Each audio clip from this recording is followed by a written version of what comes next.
আসসালামু আলাইকুম, welcome to my mini blog. সবাইকে শুভ নববর্ষ। কেমন আছেন সবাই?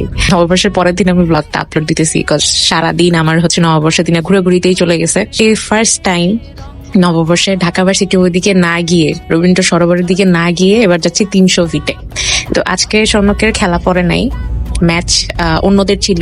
সো অন্যদের ম্যাচ শেষেই আমাদের একসাথে সবাই মিলে ঘুরতে কোথাও যাওয়ার প্ল্যান ছিল। ঘুরতে বলতে কি একটা গেট টুগেদার টাইপের আর কি। আমি এখানে প্রথম গেছি এই ক্রিকেটার্স একাডেমিতে, মানে এটাও নিউই হয়েছে আই গেস। সো জায়গাটা এত সুন্দর, চারপাশ এত সুন্দর করে সাজানো, ওয়াও। তো ওখানে চারপাশ হেঁটে হেঁটে দেখতেছিলাম আচ্ছা কি কি আছে। দেখলাম কি সুন্দর করে মাঠের পাশে ছোট্ট করে একটা দোকান দিয়ে রাখছে, ওখানে যাতে ক্রিকেটারদের রেস্ট নেওয়ার সবাই টুকটাক কিছু করে খেতে পারে। আমি একটু পেয়ারা মাখা নিছি, এত মজা ছিল। মানে পেয়ারা মাখাটার মধ্যে একটু তেঁতুল, তারপর আরো কি কি জানি দিয়ে একটু ছেঁচে দিছে, মানে বিট লবণ দিয়ে, অনেক মজা লাগছে। তারপর তরমুজ, এটা সেটা অনেক কিছু তো ছিল।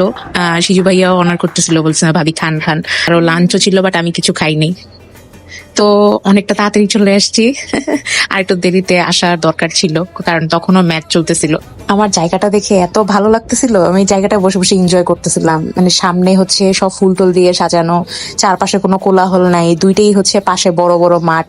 তো একটা মাঠ সামনে খালি, আর একটা মাঠে খেলা চলতেছে। তো কতক্ষণ বসে বসে নিজের মেহেদি দেখলাম। নববর্ষের মেহেদি দিছে আবার। তো আপনারা বুকিং নিতে চাইলে অবশ্যই আমার পেজ ভিজিট করবেন, পেজে নক করবেন। আর ভাবলাম যে একটু হাঁটাহাঁটি করে আসি, কারণ অনেকক্ষণ ধরে বসে আছি, আর বসে থাকতে ভালো লাগতেছে না। তো গেট থেকে বের হয়ে একটু বাইরের দিকে হাঁটা শুরু করলাম। দেখি ওখানে ছোট ছোট করে কাশফুল ধরতেছে। তো কাশফুল গুলা বড় হলে এই জায়গা যে কি সুন্দর লাগবে, কারণ চারপাশ তো পুরাটাই খালি, এত সুন্দর। তো দুইজনে অনেকগুলো ছবি তুলে নেয়, আমি অনেকগুলাই ছবি তুলছি। তো আগে ছোট ভাইকে অনেক জ্বালাইতাম, ছবি তুলে দে। এখন একজন পার্মানেন্ট মানুষ হয়ে গেছে, যে আমার থেকেও বেশি অনেকগুলো ছবি তুলে দিতে পছন্দ করে। আমি বিরক্ত হয়ে যাই, ও বিরক্ত হয় না, ছবি তুলতেই থাকে। তো বসে বসে আমি ভিউ এনজয় করতেছিলাম। তারপর দেখি যে খেলা যেহেতু শেষের পথে, এক এক করে অনেকগুলা ভাবি আসতেছিল।